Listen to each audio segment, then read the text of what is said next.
নিতেশকে দেখো কুরকুরা খাচ্ছে, একাই একাই কুরকুরা খাচ্ছে। আর এইদিকে দেখো নদী দিয়ে কত বড় লঞ্চ যাচ্ছে, বিরাট বড়, দৃশ্যটা অসাধারণ। তো হ্যালো বন্ধুরা, কেমন আছো তোমরা? আশা করি ভালো আছো। আমি দেবব্রত মন্ডল, আর তোমাদের সবাইকে স্বাগত আমার নতুন ভিডিওতে।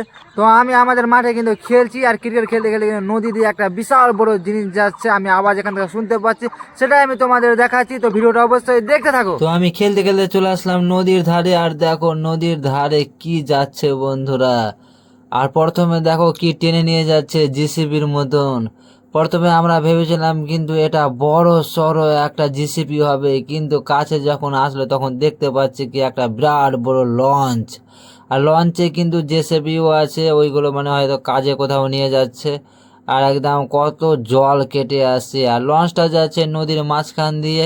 আর লঞ্চটা আসছে ফারাক্কা দিয়ে, আর ফারাক্কা দিয়ে যাচ্ছে এদিকে বিহারের দিকে। আর আমি দেখতে পাচ্ছ, আমি একটু জুম করে দেখাচ্ছি, দেখো কি সুন্দর লাগছে দেখতে। আমাকে কিন্তু সেই লাগছে। আর এইরকম সুন্দর সুন্দর দৃশ্য আমরা কিন্তু নদীর ধারে প্রত্যেক দিন দেখতে পাই, আর এইরকম লঞ্চ আমরা প্রত্যেক দিন দেখি। নদীর ধারেই আমাদের বাড়ি, নদী কাটতে কাটতে আমাদের বাড়ির কাছে চলে এসেছে। আর আমাদের বাড়ির পাশেই রয়েছে গঙ্গা নদী, আর গঙ্গা নদী দিয়ে এইরকম বড় বড় লঞ্চ প্রত্যেক দিন যাওয়া আসা করে। আর এই দৃশ্য দেখতে সত্যি খুবই ভালো লাগে।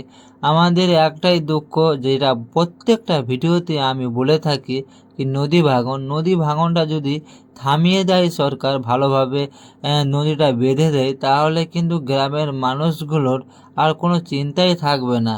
আর এইরকম এত সুন্দর দৃশ্য থাকবো, আর বাড়ির সামনে গঙ্গা নদী, একটা আলাদাই ফিলিং। তারপরে আমি চলে আসলাম আমার বাড়ি, আর আমার বাড়িতে দেখো নিতেশের কাণ্ড, কুরকুরা খাচ্ছে আবার আমাকে দিয়ে দিচ্ছে।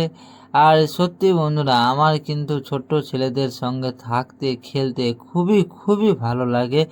আর দেখতে পাচ্ছ, এটা হচ্ছে আমার মামার ছেলে, সে কাজ করে নতুন বাড়িতে কাজ করতে গিয়েছিল, এখন ওখান থেকে আসলো। আর নিতেশের মন মনে হয় খারাপ, কারণ আমার সঙ্গে থাকলে তো সবসময় হাসে, কিন্তু হাসছে না। আর সত্যি ছেলেটা খুবই কিউট, দারুণ। আর আমার সঙ্গে খুব খেলেও, আর খুব ভালোও লাগে এর সাথে খেলতে।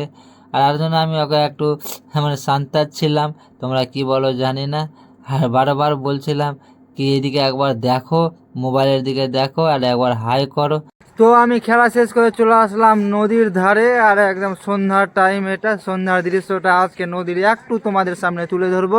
আর এই দৃশ্যটা দেখতে পাচ্ছ, এই দৃশ্যটা একদম সন্ধ্যার টাইমের দৃশ্য। দেখো আকাশটা হালকা হলুদ হয়ে আছে, সূর্য ডুবে গেছে, মানে আর একটু পরেই কিন্তু সন্ধ্যা ঘনিয়ে আসবে। হালকা হালকা কিন্তু এখন রোশনি দেখা যাচ্ছে। আর নদীর কিনারা দেখো, নদীর জলটা দেখো কত শান্ত।